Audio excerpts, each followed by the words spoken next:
सिद्धेभ्यः। जय श्री ओम नमः सिद्धेभ्यः। सर्वमंगलमांगल्यं सर्वकल्याणकारकं प्रधानं सर्वधर्माणां जैनं जयतु शासनम्। पंच परमेष्टि भगवान की जय। आचार्य श्री गुरुवर कुंद कुंद महाराज की जय। आचार्य श्री गुरुवर विद्या सागर महाराज की जय। परम पूज्य निर्यापक श्रवण मुनि श्री सुधा सागर जी महाराज की जय। प्रसंग चल रहा है कि अपने अपने जीवन को हम कैसे निश्चल्य करें कि हमें जीने का आनंद आ जाए। कैसे हम उठें सुबह कि प्रातः काल की बेला हमें मंगलमय लगने लग जाए। कैसे शयन करें हम कि सोने के पहले हमें तृप्ति का अनुभव हो जाए। कैसे चलें हम कि ऐसा लगे कि मेरी मंजिल निकट आ रही है। कैसे हम किसी की तरफ देखें ऐसा लगे कि यह हमारा उपकारी है। कैसे हम सुने कि ऐसा लगे कि कोई मुझे संगीत सुना रहा है। कैसे बोलें हम जिन बोलों के लिए लोग मंत्र मान रहे हैं। कैसे चलें हम कदमों से कि हमारे चरण चिन्ह बन जाएं और वो पीछे वालों के लिए रास्ता बन जाए। कैसे हम ऐसे हाथों से कोई कार्य करें जो कार्य दूसरों के लिए उपकारी बन जाए। कुछ करना तो है, हर व्यक्ति की तमन्ना है, हर व्यक्ति कुछ सोच रहा है। कुछ शक्तियां जागृत अपन को करना है। बिना शक्ति के कुछ नहीं होगा। कल्पना की उड़ानें हर व्यक्ति भरता है। हर व्यक्ति कुछ ना कुछ करना चाहता है। ऐसी बात नहीं कि लोग कुछ नहीं करना चाहते। सारी दुनिया निकम्मी नहीं है, लेकिन वो कर नहीं पा रही है। उनकी तो चर्चा ही क्या करना जो कुछ करना ही नहीं चाहते, जो करना ही नहीं जानते, जिनकी तो सब कर्म ने उनको निष्कर्मा बना दिया, कर्मफल चेतना में डाल दिया उनको। तो तुम कुछ नहीं कर सकते। उनकी तो चर्चा करना क्या, मैं तो उनकी चर्चा कर रहा हूं विगत दिनों से जो करना चाहते हैं, कुछ ऐसा सोचना चाहते हैं कि मैं सोचूं जिसका जैसा सोचूं वैसा हो जाए। ये सारी चीजें जिनकी भावना है, पवित्र भावना है, अच्छे कार्य करने के जिनकी मन है, उन विचारों का सहयोग दे रहा हूं। पढ़ने वाले को सहयोग दिया जाता है, नहीं पढ़ने वाले को नहीं। चलने वाले को सहारा दिया जाता है, नहीं चलने वाले को नहीं। जिनवाणी नोनी ने कहा भव्य को उपदेश देना, और भव्य में भी उसको देना जो 2 लब्धियां प्राप्त करके तड़प चुका है कुछ पाने को। 2 लब्धियों के बाद गुरु को मिलाया। गुरु को ये नहीं कहा कि तुम जगाओ किसी को, गुरु से ये कहा है कि जगे हुए को चलाओ। तो गुरु का काम जगाना नहीं है। गुरु से मैंने कल भी कहा था, गुरु यह नहीं है कि तुम्हारी गंदगी साफ करता फिरे, नहीं। जो साफ होकर के आए हैं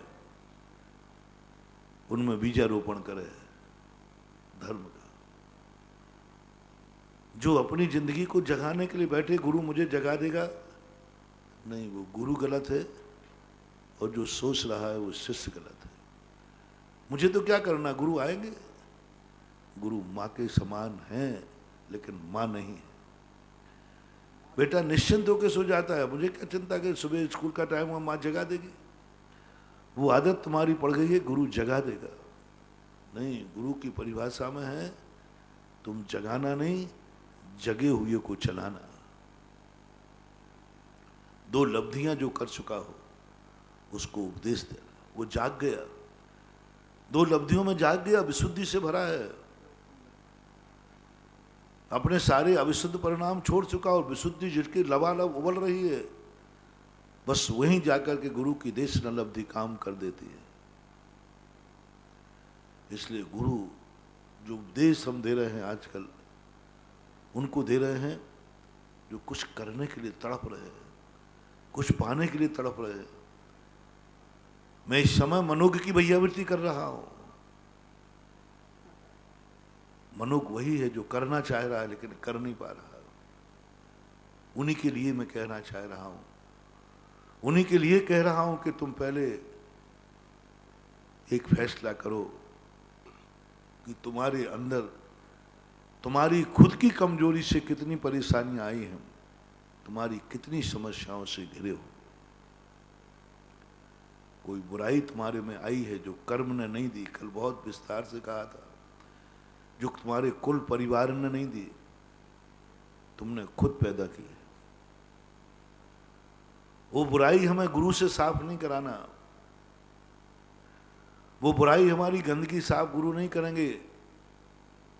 मैं जैनी को वह मानता हूं, वह जैनी गुरु को पा जाएगा, वह जैनी गुरु से सब कुछ पा जाएगा जो एक नियम ले लेवे कि मैं अपनी बुराई को गुरु से नहीं छुड़वाऊंगा, मैं गुरु का इंतजार नहीं करूंगा, मैं बुराई छोड़ के गुरु के पास जाऊंगा। मेरी शराब गुरु छुड़ाएंगे, मेरा गुटखा शुरू छुड़ाएंगे, मेरे व्यसन गुरु छुड़ाएंगे? कोई छुड़ाएगा ऐसा? नहीं। ऐसी गलती कभी मत करना, मत करना। बहुत बड़ा अपराध है, बहुत बड़ा अपराध। हम गुरु हमारे लिए नीचे उतरे लेकिन गुरु हमारे लिए नीचे गिरे नहीं। नीचे उतरना और नीचे गिरना बहुत अंतर। नीचे उतरे वो जमीन तक उतरे हैं, ऐसा नहीं हो कि वो गड्ढे में गिर जाएं हमें उठाने के लिए। हम गड्ढे में गुरु के पास, गड्ढे में रहकर गुरु को ना पुकारें, गड्ढे से तो बाहर निकले हैं। गुरु सीढ़ियां चढ़ाएंगे हमें उंगली पकड़ करके, उंगली दिखा करके, लेकिन हम गड्ढे में तो गंदे हैं। गड्ढे में गिरा हुआ व्यक्ति गंदा होता है और गंदा गुरु उठाएंगे। गुरु के ये पावन हाथ, ये पवित्र हाथ हमें उठाने में गंदे हो जाएंगे। हम गंदे से, हम पावन हो पाए या नहीं हो पाए, लेकिन मेरे लिए गुरु को गंदा ना होना पड़ा। हम पावन हो पाए या ना हो पाए, गुरु को गंदा ना होना पड़े। ये व्यक्ति जो ध्यान रखता है वही व्यक्ति गुरु के पास जाता है। और कल मैंने कहा था कि गुरु ने एक बार ही कह दिया कि ओहो मैं गलत समझ बैठा है इसको, ये तो पहले ही त्याग करके आया, त्याग करके आया। गलत समझ बैठा मैंने रात्रि भोजन पूछ लिया, रात्रि भोजन त्याग है क्या? बोले महाराज आपको मालूम है मैं कौन हूं? आप जैन के यहाँ आए हैं भोजन करने के या जैन के यहाँ? साधु को जवाब देने की हिम्मत किसी श्रावक में हो तो ये कहे महाराज जी आप सुकुल में आए हैं कि दुष्टकुल में? आप जब अंजलि लेकर निकले तो चर्या के लिए जब खड़े हुए थे तो आप हमारे लिए इस कुल को क्या मान के खड़े हुए थे? क्या मान के खड़े हुए थे? सुकुल के दुष्कुल, सुकुल मान के। जब हमने आपको परिक्रमा लगाई थी तब आपने हमें क्या मान के खड़े रहे? और इस घर में आप प्रवेश करके आ गए, कौन सा घर मान के आए हैं? पुण्यात्मा का कि पापी का? जैन का कि अजैन का?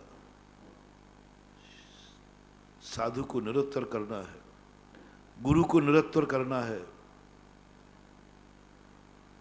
गुरु कहते जैन मान करके, पवित्र मान करके, तो फिर आपने ये कैसे पूछा कि इस घर में रात्रि भोजन तो नहीं करते हो? फिर कैसे पूछा कि गुटखा क्यों खाते हो? जब सुकुल है और जैन का कुल है तो सुकुल और जैनी तो वो होता है जिसमें ये गंदगी होती ही नहीं, शुरू से ही बंद हो जाती है। क्या मैं ऐसे घर में कभी आहार कर पाऊंगा? क्या ऐसा घर कोई मुझे मिलेगा जो मुझे निरुत्तर कर दे, जो मेरी आंख को झुका दे? और वो कहे महाराज जी, इसका अर्थ है कि आप खुद परखने में कमजोर हैं। आपने जब ये सुकुल मान करके खड़े हुए हो और आप जैन मान करके घर में प्रवेश किया है, तो आपको अपनी कसौटी पर, आपको अपनी परीक्षा पर विश्वास होना चाहिए। जिस दरवाजे में खड़ा हूं उस दरवाजे में कभी गंदगी हो ही नहीं सकती। और मैं भी तुम्हें पड़घाना किया हूं। मैं जैन श्रावक हूं गुरुदेव, आपका चेला हूं। मैंने भी कुछ सीखा है कि यदि हम पवित्र ना हो पाए तो हम गुरु को गंदा नहीं करेंगे। यदि मेरा घर गंदा होता तो आपको नहीं लाते, क्योंकि आप तो वो चीज हैं जहां बैठते हैं वो मंदिर होता है, पवित्र होता है। मैं खुद नहीं लाता। मेरा पड़घाना बता रहा है कि मैंने वो सब गंदगी हटा दी है जहां हमारे गुरु पसंद नहीं करते। जब हमारे गुरु की गंदगी, गुरु के हाथ गंदे हो, गुरु का वचन गंदा हो, वो सब गंदगी मैंने हटा दी है। चौका लगता है तो सब गंदगी हटाई जाती है, जूते चप्पल छुपा दी जाती है, अलग गंदगी हटाओ महाराज आ रहे, झाड़ू सब पांचों सूना, क्या सफाई मिलती है गजब की। बिल्कुल चौका लग रहा, बिल्कुल साफ मिलता है एकदम। कोई जूते चप्पल नहीं देखते, कोई तराजू नहीं, कुछ नहीं, और सूना पान सूना नहीं, सब छुपा दे। चक्की है तो उस पर चटाई डाल देते, पहले डाल देते, सब कर देते, बाल्टी रस्से सब अलग कर देते, बिल्कुल एकदम साफ। बस महानुभाव, ये तो प्रतीक है, ये तो संकेत है कि साधु आया है तो कोई गंदी चीज साधु की आंखों में नहीं आना चाहिए। बस ऐसा ही तुम्हें ठीक से मैं सही तैयारी चौका लगाने के पहले करना है। गुरु आ रहा है, मेरी आत्मा में कोई गंदगी नहीं रहना चाहिए। तुम पड़घाने खड़े हो रहे हो, कोई गंदगी नहीं होती, कोई गंदा विचार नहीं हुआ, कोई गंदी आदत नहीं हो। पहले से साफ साफ करके रखो। और गुरु को संदेह हो तो गुरु को भी उपदेश दे दो कि नहीं गुरुदेव, मैं आपका चेला हूं, आपको गंदा नहीं करूंगा। आप जमादार नहीं है कि मेरी गंदगी साफ करें। मैं गंदगी साफ करके मन शुद्धि, वचन शुद्धि, काय शुद्धि, आहार जल शुद्ध। बोलो भैया, ये शुद्धि महाराज ने कराई है कि श्रावक ने बोली है? महाराज के आने के बाद तुम, महाराज ने फिर शुद्धि कराई है, फिर बोली महाराज आप मन शुद्ध करा दीजिए, आप मेरा वचन शुद्ध करा दीजिए, काया शुद्ध करा दीजिए। महाराज आएंगे तभी तो मन शुद्ध होगा, महाराज आएंगे तभी तो वचन शुद्ध होगा, महाराज कराएंगे तभी तो काया शुद्ध होगा। महाराज कहेंगे नहा ले बेटा, वो तो नहा लूंगा, महाराज के आने के बाद नहाना चाहिए। महाराज कराएंगे शुद्धि। कल्पना करना एक बार, महाराज तुम्हें नहलाएंगे, अब महाराज आ गया, अपन तो बैठे भाई, गुरु जी आएंगे जो सबका, तो गुरु का अब बेटा नहा ले, मैं नहा रहा हूँ, और लोटा और डाल, महाराज कैसे नहाना, नहा दो। एक बार गुरु से नहवा लेना, कहाँ पहुंचोगे। कल मैंने कहा था तो लोग समझ नहीं पाए, महाराज बुराइयां छुड़वाने में तुम्हारी दुर्गति है, गुरु बुराइयां छोड़ेगा। लो मैं उसको समझाता हूं, काया की शुद्धि करना है।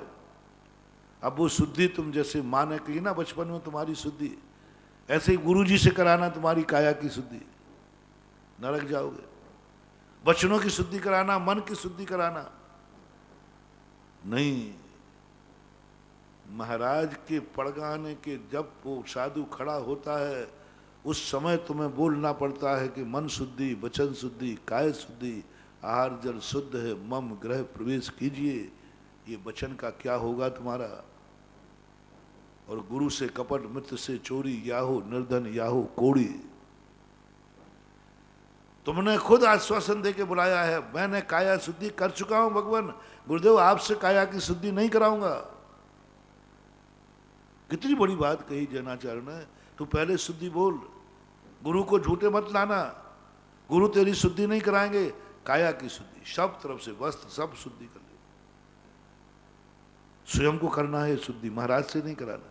वचन की शुद्धि, मैंने अपने वचन को शुद्ध कर लिया है। मेरा मन का शुद्धि, मेरे आहार जल की शुद्धि, मेरे घर की शुद्धि, सारी शुद्धियां मेरी हो गई हैं। आप पधारिए, आप पधारिए। कैसा घर होगा वो, कैसा आहार होगा वो, कैसा लगेगा उस घर में जिस घर में मन की शुद्धि पहले ही हो गई मेरे जाने के पहले। जो मन शुद्धि से गुरु के पास जाता है, मन शुद्धि से गुरु को बुलाता है, गुरु फिर उसमें ऐसा बीज बो के आते हैं कि जन्म जन्म तक वो मन फिर अशुद्ध होते ही नहीं। फिर बीज बोते हैं शुद्ध में, फिर उस कुल में ऐसा बीज बो के आते हैं, क्योंकि यहां सब कुल शुद्ध है।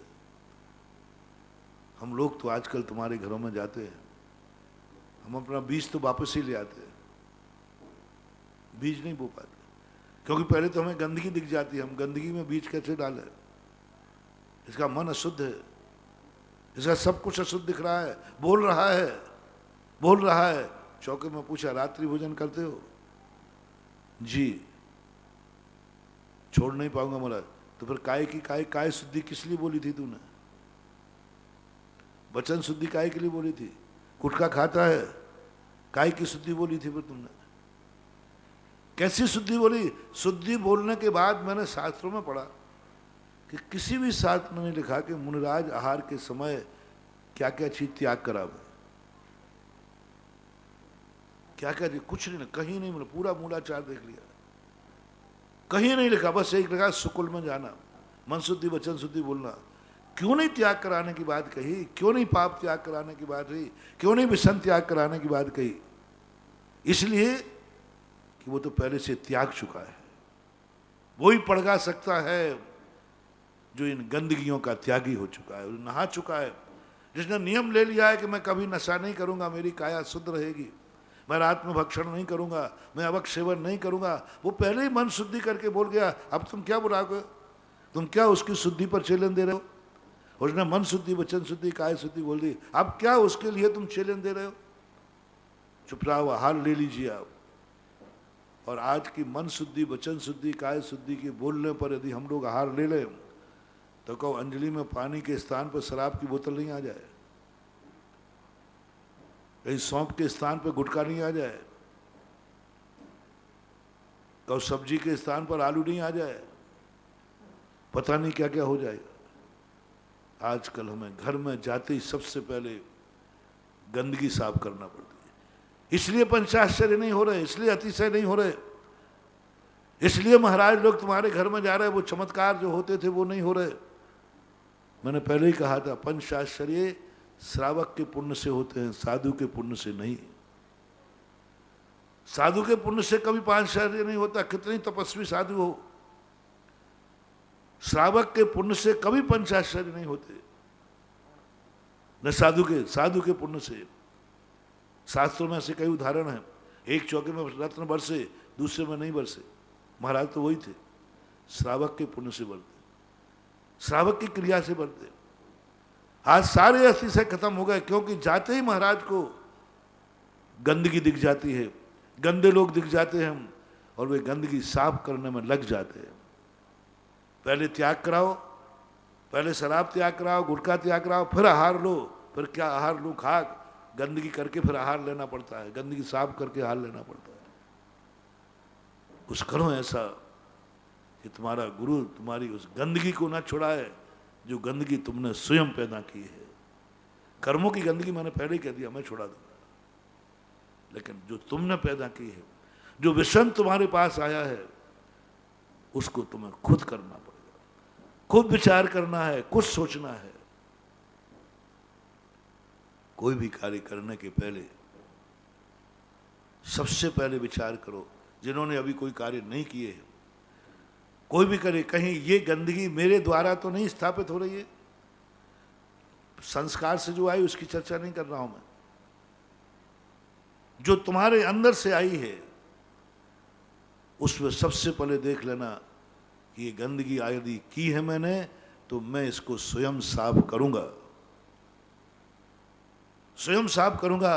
गुरु साफ नहीं कराएंगे, मैं छोड़ूंगा। मैंने गुटखा शुरू किया है, मैं बंद करूंगा। मैंने गाली देना शुरू किया है, मैं छोड़ूंगा। मैं गलत रास्ते पे गया हूं, मैं सही रास्ते पे आऊंगा। रुको गुरु, आप मत आना यहाँ, ये बहुत गंदा स्थान है। रुको गुरु, गड्ढे में आप मत उतरना, मैं खुद उठ के आऊंगा, क्योंकि मैं खुद बोतल पी के गिरा हूं। आप तो मुझे सीढ़ियां चढ़ाना, गड्ढे से तो मैं स्वयं उठूंगा। कुछ अपन को भी करना है, कुछ अपने लिए भी करना है। कोई भी कार्य करते समय सबसे पहले ये देखो, करने के पहले दो बातें ध्यान रखना है। एक आइटम दे रहा हूं करने के पहले, और एक दे रहा हूं करने के बाद। करने के पहले यह सोचना है कि यह कार्य मेरे पहले मेरे पूर्वजों ने किया है या नहीं, मेरे पूर्वजों ने किया है कि नहीं। तुम जिन कार्यों के लिए परेशानी में पड़ जाते हो और परेशानियां दूर नहीं होती, उसका मूल कारण क्या है, और मूल समस्या से समाधान बता रहा हूं। कार्य करने के पहले सोचना, क्या तुम्हारे पूर्वज ने ये कार्य किया है। यदि कुछ मिल जाए तो फिर परसेंटेज निकालना कि कितने पीढ़ियों में हुआ है, कितने पीढ़ियों में नहीं हुआ है। जिस वंश में तुम्हारा जन्म हुआ है, फिर बहुमत निकाल लेना। बहुमत जिस तरफ जाए उस कार्य को तुम कर लेना। तुम्हारे लिए उस कार्य के जो दुष्परिणाम है, उस भोगने के पहले कोई तुम्हें उस दुष्परिणाम से बचा लेगा, क्योंकि वो कार्य तुम्हारे द्वारा नहीं, समाज के द्वारा है। वह कार्य करो कि तुम्हारे माँ बाप को बहुत अच्छा लगे। उन्होंने कहा मैं भी करता था, बेटा वही करता है। हर पिता चाहता है कि बेटा वही करे जो मैं करता हूँ। कुल परंपरा, कुलाचार की कल हमने बात की थी। कुलाचार गुरु के नहीं, गुरु धर्माचार्य हैं, कुलाचार्य नहीं हैं। आज माँ बाप बहुत बड़े भ्रष्ट हो गए हैं। आज जैसे आचार्य के साथ कहा जाता है, अभी कहा था आचार्य से, कहा 16 कारण भावना में सुन रहे थे आप लोग। आचार्य जो हैं वो कुछ ऐसा अपने जीवन में अपने शिष्यों के प्रति कुछ नहीं दे पाए, कुछ नहीं कर पाए, तो उनकी समाधि बिगड़ जाती। जिन्होंने माँ बाप ने पैदा किया है, यदि वे बच्चों को कुलाचार नहीं सिखा पाए, जात्याचार नहीं खिला पाए, जैन कुल में जन्म लेने का आचार क्या है वो नहीं सिखा पाए, ऐसे माता पिता की सदगति नहीं होती, दुर्गति होती है। क्योंकि इसलिए मैंने एक बार कहा था कि तुम कुछ करो या नहीं करो, अपने बेटों के लिए कुलाचार का पालन करो, क्योंकि तुम्हारे बेटे को भी तुम्हें सिखाना है। तो पहला तो आप ये देखें, कार्य करने के पहले क्या ये कोई कार्य हमारे पूर्वजों ने किया है। रास्ता वही चलो जिसके पहले तुम्हारा कोई चल चुका हो। रास्ता सही वही है। पहले देखो, यह धंधा करते हैं लोग तो पहले देखते हैं कि मेरे पहले ये धंधे को किसने किया है, उसको क्या लाभ हुआ है। ऐसे ही तुम जब से होश संभालो, अपने पूर्वजों की लिस्ट लो कि हमारे पूर्वजों ने जब 8 साल के थे तो हमारे पूर्वज ने क्या किया था, जब वो पढ़ने गए थे तो कैसे पढ़ा था, उनकी पूरी चर्या हुबहू उसको तुम स्वीकार करो। दूसरा स्वीकार जब पूर्वजों ने किया है वह तुम्हें करना है। दूसरा प्रश्न आपको उठाना है, उन्होंने तो किया है, क्या मैं करने में समर्थ हूं? क्या मेरे में वो शक्ति है? मैं उनका वंशज हूं। अपने पिता से, अपने दादा से, अपने पूर्वजों से अपनी शक्ति की तुलना करो, योग्यता की तुलना करो। क्या तुम्हारी योग्यता उनकी योग्यता बराबर है? यदि बराबर निकल जाए तो फिर तीसरा प्रश्न आप पूछना, मन में उठाना, क्या यह जिस क्षेत्र में मैं हूं, इस क्षेत्र में यह कार्य किया जा सकता है? क्या यह क्षेत्र इस कार्य के योग्य है? चौथा प्रश्न उठाओ, जिस काल में मैं जी रहा हूं, क्या यह काल में यह कार्य किया जा सकता है? और कौन से भावों से किया जा सकता है? ये 4 प्रत्यय, और मेरा भाव कौन सा है? ये 5 समवाय कहलाते हैं। जो व्यक्ति इन 5 समवायों को कार्य करने के पहले सोच लेता है, बहुत विचार कर लेता है, उसको कभी भी गुरु ये नहीं कह सकते हैं कि तुम्हारी समस्या का समाधान मेरे पास नहीं है। नहीं कहेंगे। मैं तुम्हारे लिए वो दरवाजा खोलना चाहता हूं जहां भगवान भी नहीं कह सकते हैं इसका समाधान मेरे पास नहीं है। डॉक्टर तुम्हें रेफर नहीं करेगा, गुरु तुम्हें रेफर नहीं करेंगे, तुम्हारे केस को ले लेंगे। मात्र 5 बातें तुम ध्यान रखना और कार्य करने के बाद सोचना, क्या यह कार्य जो तुम कर रहे हो बाद में पछताना तो नहीं पड़ेगा। ये 4 बातें मैंने कार्य के पहले बताई हैं, कार्य करने के बाद पहले। अब कोई भी कार्य करने के बाद आप एक बात सोच लेना, इस कार्य करने के बाद पछताना तो नहीं पड़ेगा, इस कार्य करने के बाद मेरी निंदा तो नहीं होगी, इस कार्य करने के बाद कौन कौन आत्माएं दुखी हो जाएंगी। पहला स्वयं का कार्य करने के बाद कह रहा हूं, कार्य करने के बाद छुपना तो नहीं पड़ेगा, कार्य करने के बाद मुंह काला तो नहीं होगा, कार्य करने के बाद इज्जत धूल में तो नहीं मिलेगी, कार्य करने के बाद मुझे फरार तो नहीं होना पड़ेगा। बस कार्य करने के बाद की बात कर रहा हूं, पहले नहीं। जो भी तुम कार्य करो, कार्य करने के पहले देख लेना, अपनी इज्जत का टारगेट रख लेना, मेरी इज्जत इतनी है, ये कार्य के बाद मेरी इज्जत घटेगी तो नहीं। ध्यान रखना। मैं इसलिए कह रहा हूं कि तुम्हारी वो कार्य हो जो उस कार्य में तुम्हारी समस्या आए तो गुरु तुम्हें रेफर ना करे, गुरु तुम्हें बाहर ना निकाल दे, जा मैं तेरी समस्या का समाधान नहीं कर सकता। शांति धारा में तेरा कोई समस्या का समाधान आवे ही नहीं। मैं वह समस्या दूर करने के लिए तैयार होना हूं जो समस्या दूर करने की तुम्हारे गुरु में समर्थ है, शांति धारा में समर्थ है। तो मैं कह रहा हूं कौन कौन सी समस्याएं शांति धारा धर्म से गुरुओं से दूर होती है और कौन सी नहीं होती है, इस पर विचार करना है, इस पर विचार करना। अपनी इज्जत आप सोच लो, यह कार्य करने के बाद तुम्हारा ग्राफ क्या होगा। शराब पियो आप, मुझे कोई मतलब नहीं, बस शराब नहीं पीते हो, बोतल को हाथ में ले लेना और तुरंत इज्जत देखना, मेरी इज्जत जो है शराब पीने के बाद घटेगी या बढ़ेगी। बस इतना सा आपको विचार करना। पहले तो स्वयं की इज्जत घटेगी या बढ़ेगी। आज लोग जो मुझे विश्वास करते हैं, क्या कल मुझे विश्वास करेंगे? आज जो अच्छी दृष्टि मेरे ऊपर दुनिया की है, कल मेरे ऊपर रहेगी। और कल आज मैं जो होश में हूं, क्या पीने के बाद होश में रहूंगा? अभी मैं होश में हूं, रास्ते पे चलता हूं, क्या इसको पीने के बाद मेरा होश रहेगा? मैं नाली में पड़ जाऊंगा, मेरी क्या होगी? बस वो सोच लीजिए आप, और पीने में कोई बाधा नहीं है। यदि तुम्हारी इज्जत बढ़े, तुम्हारी शान शौकात बढ़े, तुम्हारा और फ्रेश हो, तुम्हारा ज्ञान और बढ़े, तुम्हारा ज्ञान और बढ़े, तुम्हारी बुद्धि और बढ़े, तुम्हारी और फ्रेशनेस हो, तो आशीर्वाद लेके पियो ना, आशीर्वाद लेके पियो ना। क्योंकि कार्य वही करना है जो हमें प्रसन्नता दे। फिर तुम्हारे परिवार को देखो, क्या तुम्हारे इस कृत्य से दुश्मन नहीं? दुश्मन को तो मैं कभी खुश करने की बात कहूंगा नहीं। जो तुम्हारे परोपकारी हैं, हिती हैं, तुम्हारा गुरु, तुम्हारा भगवान, तुम्हारा माँ बाप, तुम्हारा परिवार, क्या वे तुम्हारे इस कृत्य से प्रसन्न हैं?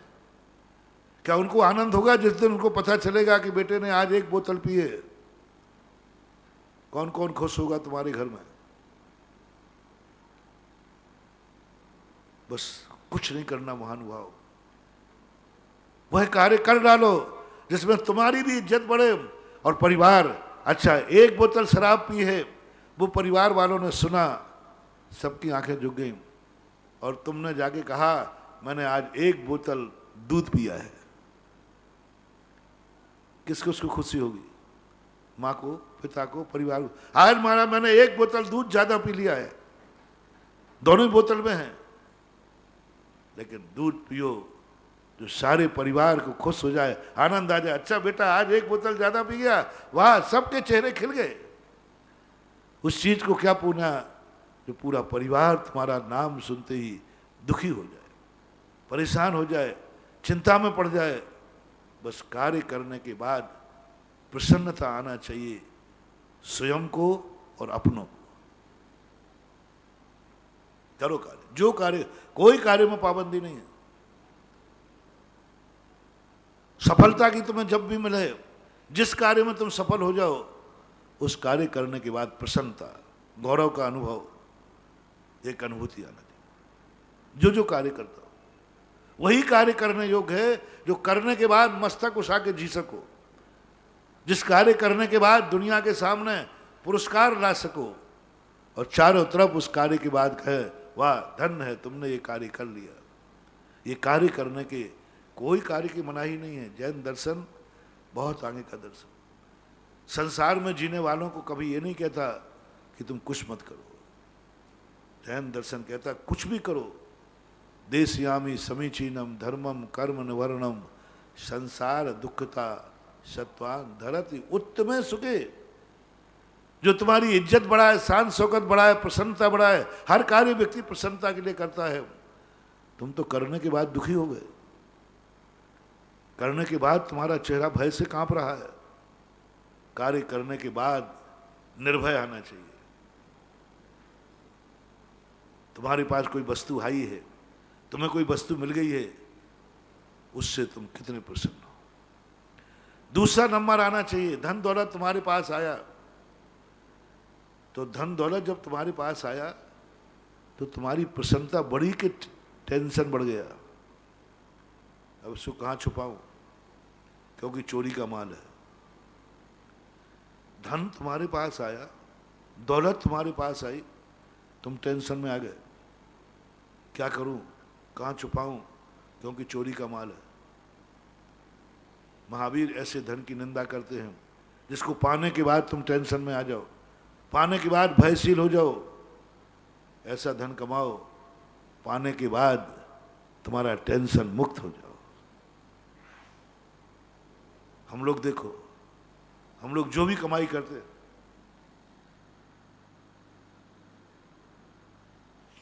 धर्म की प्रशंसा क्यों होती है कि जैसे जैसे धर्म बढ़ता है स्वयं को आनंद आता है और जो लोग अपने हैं उनको भी आनंद आता है। बोलो, हम लोग तपस्या करते हैं तो हमें तो आनंद आता है, आप लोगों को भी आता है कि नहीं, मेरे भक्तों को? अरे बड़ा गर्व होता है कि हमारे गुरु महाराज ऐसे तपस्वी हैं, शान से बोलते हैं, उनकी तपस्या से दुखी नहीं है। अभी आचार्य परमेश की भक्ति भावना में देख रहे थे ना, हमारा गुरु वो है जिनकी हम प्रशंसा करते हुए नहीं थकते, उन्होंने कार्य ऐसे किए। ऐसा कार्य करो कि जो अपने लोग हैं वे गौरव महसूस करें, जो अपने अधीन है वे गौरव महसूस करें। अपने लोगों का है आज मैं धन्य हो गया ऐसे बेटे को, ऐसे चेले को पा करके, आज मैं धन्य हो गया ऐसे गुरु को पा करके। ये दुनिया बहुत बड़ी विचित्र है। सबसे बड़ा ध्यान रखना दुनिया में, कौन मुझे पाकर के धन्य हो रहा है। गुरु शिष्य को पाकर, शिष्य को भी सोचना है क्या हमारा गुरु मुझे पाकर धन्य हुआ? क्या गुरु को ऐसा महसूस हो रहा है, ओहो मैंने दीक्षा देके धन्य किए, मेरे से कोई गलती नहीं हुई है, मेरे से बहुत बड़ा कार्य हुआ है। गुरु भी अपने आप को धन्य मानते। जब उनके मन में देखते अरे मेरा शिष्य जो मैं नहीं कर पाया वो मेरे शिष्य ने कर दिया, आनंद आता, एक आनंद। वही गुरु का वरदान है सबसे बड़ा। अपनी जिंदगी में सदा कहता हूं मैं, मरने के पहले यदि कुछ गुरु बनाना है तो एक साधना जरूर करना है।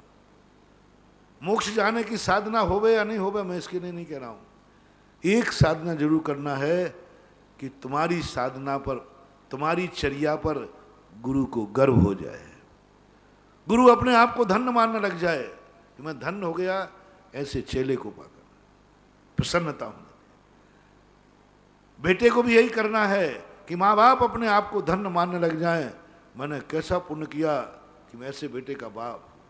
हर बेटे को एक जिंदगी में यदि बाप का कर्जा चुकाना है तो बस एक कोई प्रयास ऐसा करो कि एक बार जब पति पत्नी अकेले बैठे हों, तुम्हारे मम्मी पापा, और तेरी कोई खबर ऐसी जावे, तेरी सूचना ऐसा जावे कि दोनों मियाँ बीबी मिलकर कहें अपन ने कितने पुण्य किए जो ऐसा बेटा मिला, देखा समाचार ये आया है।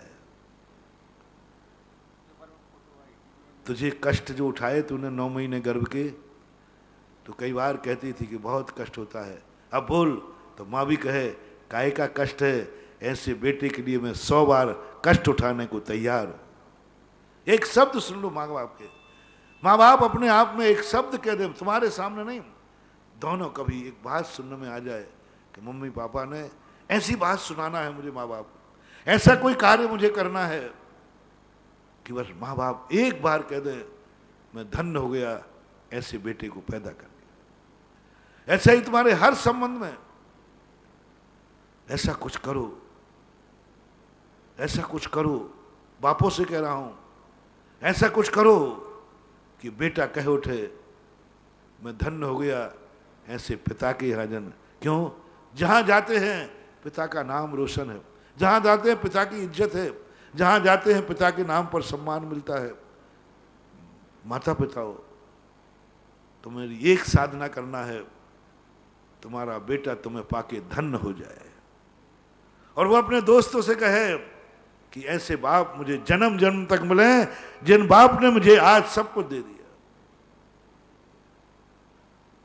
मियाँ बीबी भी ऐसे ही, दोनों के लिए मैं साधना देता हूं, कोई बड़ी साधना नहीं, उपवास की साधना नहीं दूंगा, कोई दान मान की बात नहीं करूंगा।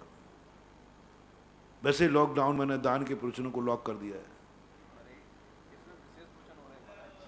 दान मान के ज्यादा नहीं दे रहा हूं, अब बहुत सरल उपाय, सरल प्रवचन दे रहा हूं।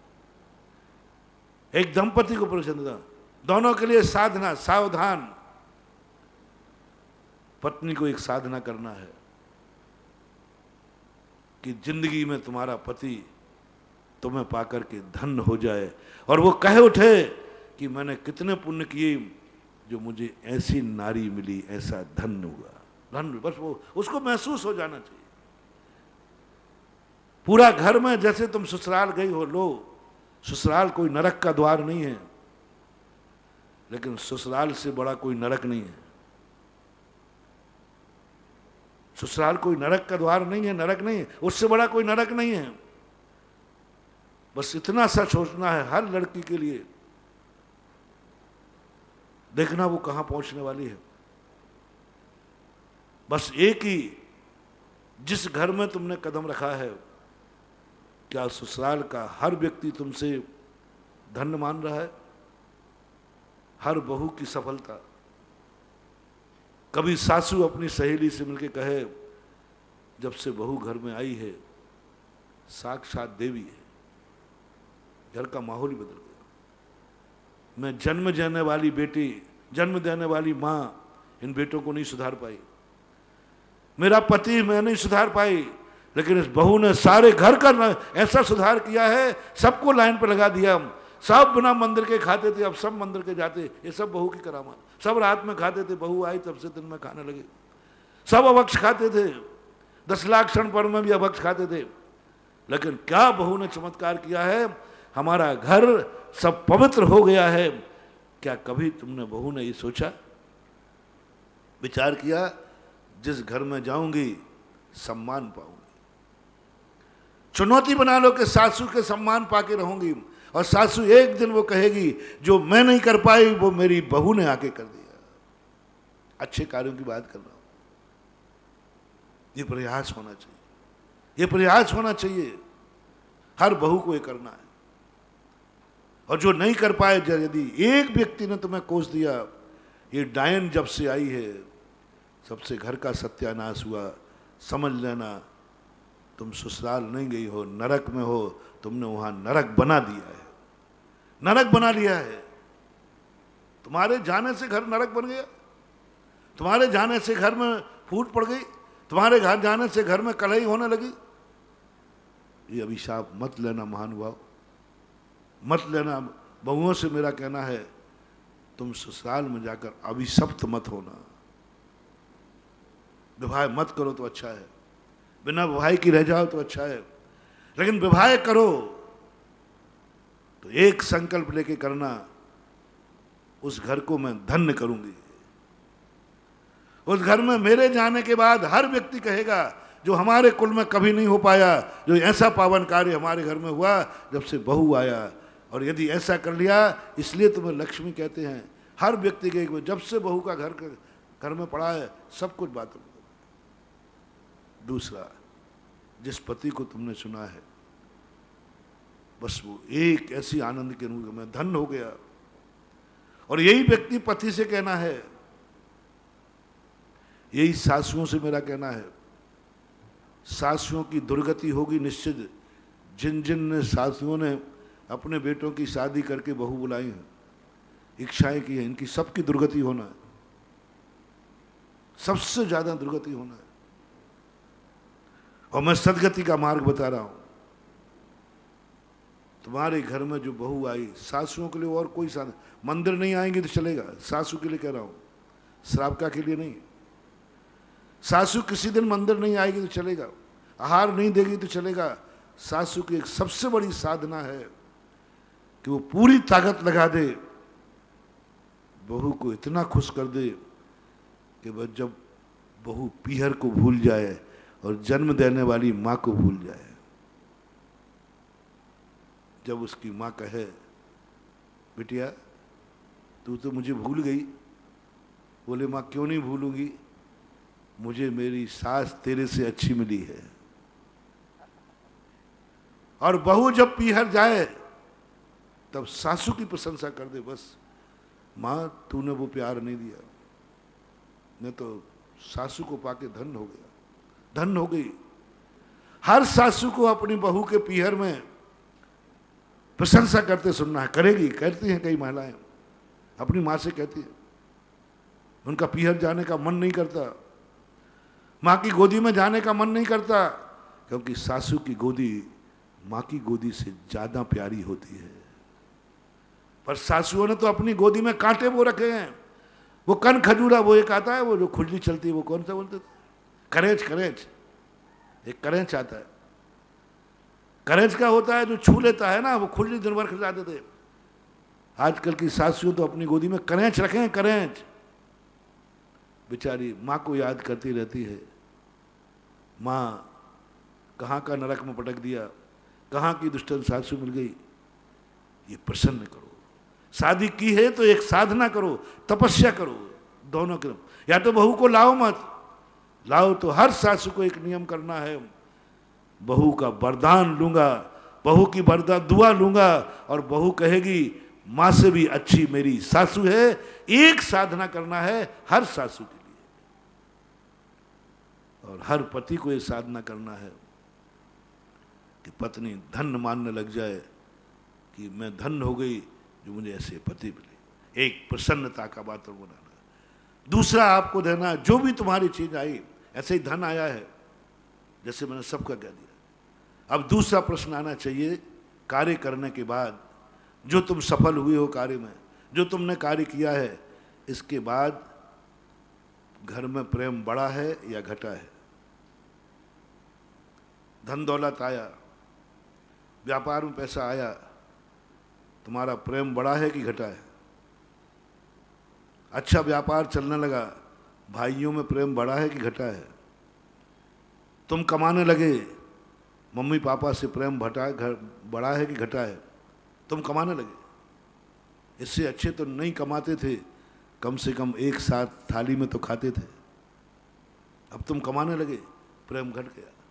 90% जो कमाने लग जाते हैं परिवार टूट जाते हैं।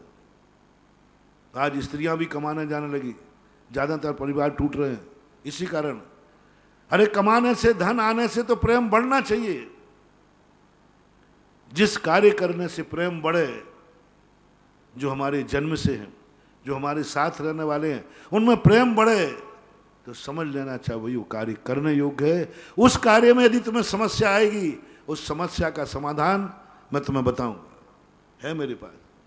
लेकिन वह कार्य तुमने किया जिसमें प्रेम घट गया, तुमने वो कमाई की कि माँ बाप से छुपाने का भाव आ गया। फेंक देना इस पानी को, इस धन को, इस दौलत को, इस कितना भी बड़ा कार्य कर हो, तुरंत उस धन में आग लगा देना। ये वो धन है जिसने मुझे माँ बाप का विश्वास खो दिया। आज मुझे ये पैसा माँ बाप से छुपा के रखना पड़ रहा है, आज माँ बाप से छुपा के रखना पड़ रहा है। आग लगा दो उस पानी धन में, फेंक दो उस कार्य को। मैं ये पाप नहीं कर सकता। माँ बाप से अलग होने का भाव, उसी दिन शादी की तलाक दे देना। जिस दिन तुम्हारी पत्नी या तुम्हारे मन में शादी के बाद अलग होने का भाव आवे, पत्नी से कह देना मैंने शादी प्रेम के लिए की थी कि एक और सदस्य का प्रेम मेरे यहाँ बढ़ेगा। तूने तो आते ही जो मेरे प्रेम थे जिंदगी 25 साल के, उस प्रेम में भी दरार डाल दी। क्या काम की वो शादी जिसमें प्रेम टूट जाए, माँ बाप का, परिवार का। क्या काम का वो धन दौलत जो हम भाइयों भाइयों को अलग कर दे। इससे अच्छी तो वो गरीबी ठीक है, इससे अच्छी तो वो निकम्मापन ठीक है। कम से कम जैसी थी, रूखी थी, सूखी थी, एक थाली में तो खाते थे। आज सब कुछ यही हो रहा है।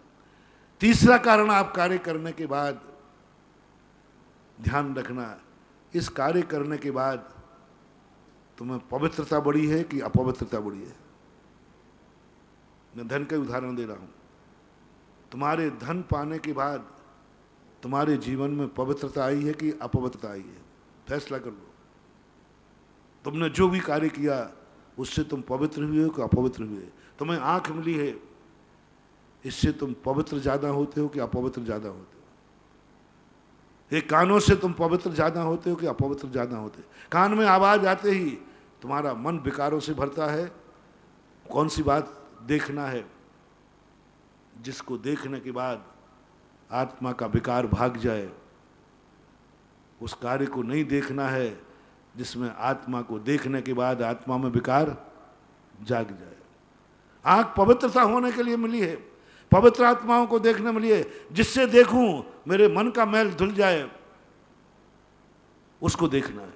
उसके लिए आंख सार्थक है। इस आंख से जिसको देखा मन मलिन हो गया, समझ लेना ये आंख तुम्हारे लिए दुश्मन बन के आई है, तुम्हारा नाश करके रहेगी। मैंने कई बार कहा, पुण्य भी कई बार हमारा दुश्मन बन के आता है। इस आंख को देखने के बाद विकार जागा कि विकार भागा? विकार जागा तो आंख तुम्हारी दुश्मन है, तुम्हारा नाश करके आएगी, शत्रु बन के आई है आंख। कानों, ये तुम्हारे कान शत्रु है कि मित्र हैं?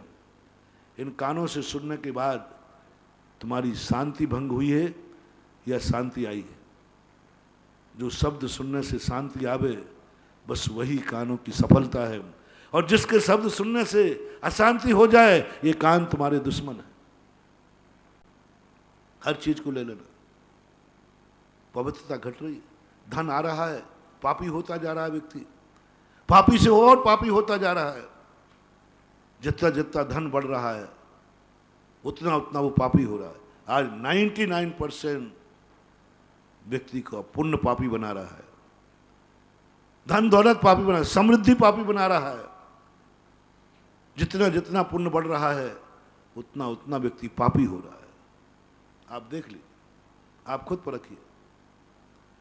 जिस क्षेत्र में आप आगे बढ़ रहे हो, सफलता पा रहे हो, उतने ही आप पापी होते जा रहे हो। मैंने एक बार संस्मरण सुनाया था। एक व्यक्ति अभिषेक पूजन करता था, प्रतिदिन मुनि को आहार देता था जब भी मिलते थे, और बड़ा प्रभावित था। मैं खुद प्रभावित था। इतना बढ़िया धर्मात्मा, एक जवान लोगों को देखकर आनंद आता है, बहुत धर्म करता था। उसने एक इंटरव्यू दिया IAS ऑफिसर का। इंटरव्यू देने के बाद मैंने उसके लिए ताकत लगाई। धर्मात्मा जीव था, बहुत धर्म करता, अभिषेक पूजन करता। उसके ऑफिसर में पास हो गया, लग गया। बहुत दिन के बाद जब मिला तो उन्होंने कहा गुरु जी आप आशीर्वाद से मेरी नौकरी लगी। मैंने कहा ये तो ठीक है, अभिषेक पूजन चल रहा है कि नहीं? बोले महाराज अब मैं अभिषेक करूंगा, मैं IAS ऑफिसर। मुझे इससे तकलीफ हुई कि वो जब भी मैं जाता था वो तुरंत आहार देता था। इस बार उसने आहार ही नहीं दिया, तो मैंने आहार की बात पूछा क्यों? बोले महाराज अब मैं धोती दुपट्टा पूछो। मैंने की गलती हो गई, काश तुम ऑफिसर नहीं बनते तो आज पावन बने रहते, ऑफिसर बनने के बाद तो तुम गंदे हो गए, तुम्हारा विनाश हो गया। ये ऑफिसर पद तुम्हारी दुर्गति का कारण बना। तुम्हें वरदान नहीं है। मुझे पश्चाताप है कि मैंने आशीर्वाद देकर बहुत बड़ा पाप किया है। मैंने उससे कहा मेरी गलती, मैंने आशीर्वाद देकर पाप किया है। और ये भी कान खोल के सुन ले, ये ऑफिसर पद ही तुझे दुर्गति का कारण बनेगा, क्योंकि इस पद ने तुम्हारा सब धर्म छुड़ा दिया। इस पद ने अभिषेक छुड़ा दिया, पूजा छुड़ा दी, जब भी छुड़ा दिया। जिस जिस पुण्य कर्म के उदय से तुम्हारा धर्म छूटने लग जाए, समझ लेना वह तुम्हारा पुण्य नहीं है, तुम्हारा बैरी बन के आया है। जिस जिस पुण्य से, जिस कारण से तुम्हारा मन अपवित्र होने लग जाए, अपवित्र होने लग जाए, तुम्हारे मन में कहीं पवित्रता नष्ट होने लग जाए, चेत जाना महानुभाव, जिस कार्य से तुम अपवित्र होते हो वह कार्य कदापि नहीं करना। जिस कार्य के कारण तुम्हारा मन मलिन होता है, तुम्हारी जिंदगी बिल्कुल मिट जाती है, वो कार्य नहीं। इसलिए 3 चीजें कार्य करने के पहले सोचना है कि कार्य करने के बाद प्रसन्नता रहेगी या नहीं रहेगी, कार्य करने के बाद क्या अपनों में प्रेम रहेगा कि नहीं रहेगा, ये कार्य करने के बाद मैं पवित्र रहूंगा या नहीं रहूंगा। ये 3 बातें कार्य करने के बाद सोचना है। और इनके द्वारा यदि समस्या आएगी तो इस समस्या का समाधान हमारे पास नहीं है। आज इतने ही कह के विराम करता हूं। महावीर भगवान पूरी परम पूज्य निर्यापक समर मुनि पुंगव श्री सुधासागर जी महाराज की जय। जिनवाणी की ज्ञान से सूझे लोका लोक, सुवाणी मस्तक धरो सदा देत हूँ डोक। हे जिनवाणी भारती तो ही जबो दिन रेन, जो तेरा शरण आ गया सो पावे।